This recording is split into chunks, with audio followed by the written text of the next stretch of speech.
Right. మీరంతా చాలా గౌరవించారు తెలంగాణ ఉద్యమంలో కూడా. కవిత గారు వెంట మీరు కూడా నడిచిన వ్యక్తే.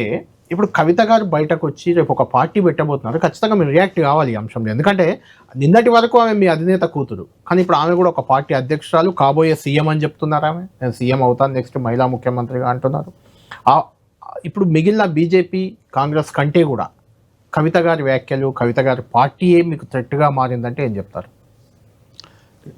ఆల్రెడీ మా పార్టీ ఒక నిర్ణయం తీసుకుంది, వారికి సంబంధించి నిర్ణయం జరిగిపోయింది. తర్వాత వారు ఏం మాట్లాడినా, వారు ఏం చేసినా పెద్దగా మేము పట్టించుకోకుండా మా పని మేము చేసుకుంటూ పోతున్నాం తప్ప ప్రజల పక్షాన.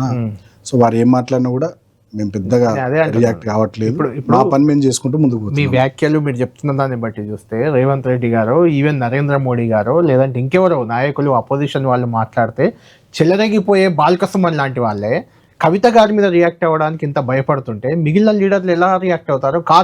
కానప్పుడు ఏంటి, కవిత గారు చెప్తున్న అంశాలన్నీ నిజాలే అని జనంలోకి వెళ్తే అది మీకే కదా డ్యామేజ్ అని నేను అంటున్నాను. ఇప్పుడు జనంలోకి వెళ్తున్నాయని మీరు ఎందుకు అనుకుంటున్నారు? ఎవరు మాట్లాడినా వెళ్తాయి కదా. నేనేమంటున్నా, ఎవరు మాట్లాడినా జనంలోకి వెళ్తాయి కదా. నేను ఒక విషయం చెప్తున్నా. ఇప్పుడు మొన్న పంచాయతీ ఎన్నికలు జరిగినా, ఇప్పుడు మున్సిపల్ ఎన్నికలు జరిగినా, తెలంగాణలో రాజకీయంగా ప్రత్యామ్నాయంగా తెలంగాణ ప్రజానికం ఎవరిని చూస్తున్నారు?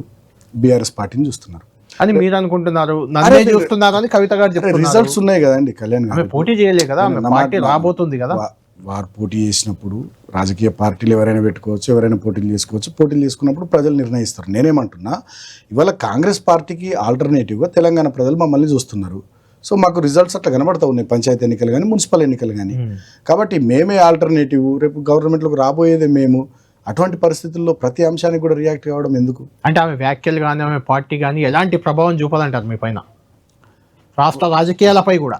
వారు పార్టీ పెట్టిన తర్వాత నేను మాట్లాడతాను. అంటే బీసీ ఎజెండా అని చెప్తున్నారు కదా, బీసీలకు మీరు అన్యాయం చేశారు, నేనే న్యాయం చేస్తానని చెప్తున్నారు కదా.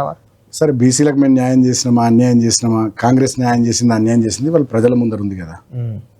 ప్రజల ముందర ఉంది కదా. ప్రతి అంశం మీద మేము రియాక్ట్ అయినాం, మాట్లాడినాం, కొట్లాడినాం. ప్రధాన ప్రతిపక్షంగా అసెంబ్లీలో కానీ బయట కానీ మా పని మేము చేస్తున్నాం. అందుకనే ప్రజలు పంచాయతీ ఎన్నికల్లో కానీ మున్సిపల్ ఎన్నికల్లో కానీ మమ్మల్ని ఆల్టర్నేటివ్గా చూసారు కదా. బీజేపీనో ఇంకోరిని చూడలే కదా.